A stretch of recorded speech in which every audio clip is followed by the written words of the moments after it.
Իսկ երրորդը, որը հետաքրքիր է, որտեղ ինձ թվում է ամենաարդիականը, սա ֆրանսիական մոդելը տնտեսական։ Ինչ արեց Ֆրանսիան։ Ինքը պետության մակարդակով, կառավարության մակարդակով որոշում ընդունեց, որ հարկավոր է բացել մի քանի բանկ եւ արևտրային ֆիրմա, կազմակերպություն, որոնք կզբաղվեն Անդրկովկասի եւ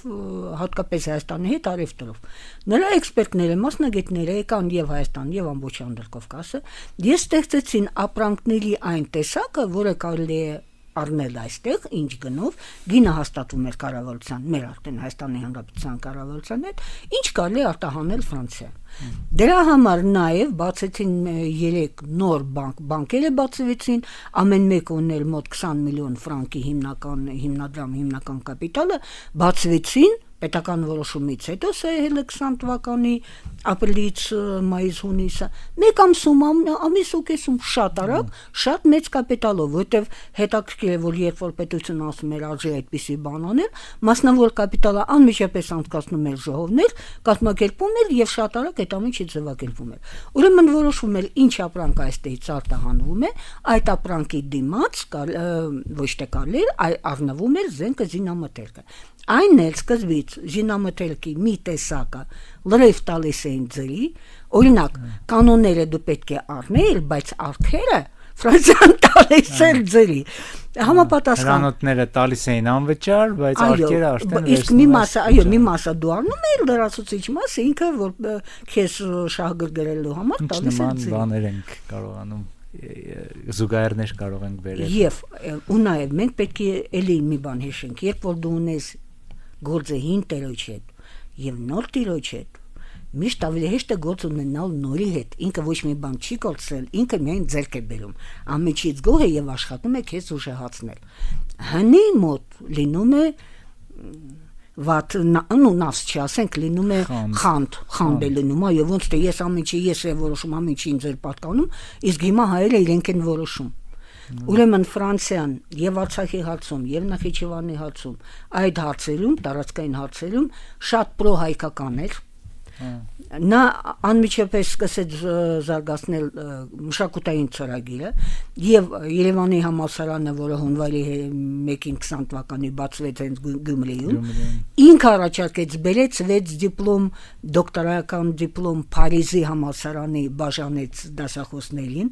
հաստատելով որ նրանք բարձր որակի են, եւ առաջարկեց, որ համալսարանը լինի Փարիզի համալսարանի մասնաճյուղ եւ ստանա հայերեն լեզվում, բայց Փարիզի համալսարանի դիպլոմը, որ ավարտածները ստանան այդ դիպլոմը եւ կարողանան հանգիստ եթե հարկավոր է Ֆրանսիայում էլ աշխատել այստեղ էլ։ Սա էր ու երրորդ տնտեսական կապերը միայն Ֆրանսիայի քաղաքականության մեջ կան գծերը, որոնց մենք պետք է ստապ վերաբերվենք։ Օրինակ, երբ որ մայիսի 19-ին 20 թվականի հրատարակվեց եւ Փարիզի եւ Լոնդոնի բոլոր թերթերում Սևրի պայմանագիրը, տեքստը, որը այլևս չի փոխվել։ Ճիշտ Օսմանյան կողմը կարող էր իր ինչ-որ նկատառումներ գրել, շարադրել եւ այլն, բայց իրականում այդ տեքստը չի փոխվել, այդ տեքստը ստորագրվեց։ Ֆրանսիան ամեն ինչ անում էր, որ տեքստը մեղմվի։ Ու երբ որ հայկական կողմը մեր կառավարությունը բանակցությունների հանդիպումների ժամանակ հարցնում էր, այո, որ ինչու, ասում էր շատ բաց, ես ուզում եմ որ տեքստը լինի մեղմ, բայց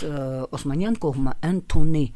որ սա չի ավարտվի կրվով պատերազմով, որ նա կարողանա հաշտվել այդ հարցերով։ Շատ ավելի իրատես, այո, իրատես, բայց մի քիչ ցավալի իրատես։ Ու ամենավատը դա էր, որ ամենայն դեպս նրա համար ավելի կարևոր էր Կիլիկիա, որտեղ այնտեղ կա ծով, այնտեղ կա ամբողջ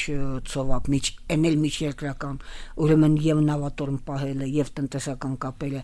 եւ Սիրիա, որը եւ մոտ էր Սիրիա-Լիբանանը, որը իր համար ամենակարևոր մասն էր, այո։ Դրա համար դժբախտաբար ինքը ասում էր, որ ես Հայաստանով զբաղվում եմ որքան հնարավոր է, բայց ինձ համար կարևոր է Կիլիկիան, իսկ մենք գիտենք, որ 20 թվականի մայիսին, երբ որ մարտի 16-ից 20 թվականի մարաշիջատից սկսած, երբ որ քեմալականները սկսեցին հարձակվել եւ ճնշում գործադրել, ամենայն դեպս Ֆրանսիան գնաց դրան, որ ստորագրեց նրա հետ համաձայնագիր, ստանալով տնտեսական արտոնություններ, բայց քաղաքական եւ անվտանգության բոլոր խնդիրները հանձնեց թուրքերին։ Այդպես որ ամենայն դեպս, գիտեք, ես ուզում եմ մի բան նշել, որ ինձ թվում է պետքական է, այսօր էլ կարևոր է։ Ոչ մեկը չի գալիս քո մոտ քո համար։ Գալիս է իր համար, իր շահի։ Ուրեմն պետք է հիշել, որ նույնիսկ երբ որ քեզ պաշտպանում են, երբ որ քո համար անում են պետքական կարևոր բաներ, զարգացնում են տնտեսությունը կամ նպաստում են քո զարգացմանը, ամենայն դեպս ցանկացած դիմացի երկրի ամենաառաջի հերթին գալիս է իր շահը։ Ուրեմն պետք է լինես ստապ ու հետևես, որ այդ իր շահի բովում չի կորի քո շահը։ Եվ հակառակը կարողանաս իր շահերի մեջ տեղավորես նաև քո օգուտները։ Այսինքն դու միևնույն է, դու պետք է լինես քո շահերի, քո խնդիրների տերը։ Հասկանում եք, ինչքան էլ քեզ օգնում են։ Ինչքան էլ դիմացին ուժեղ է, միևնույն է հսկողությունը կորցնել պետք չէ։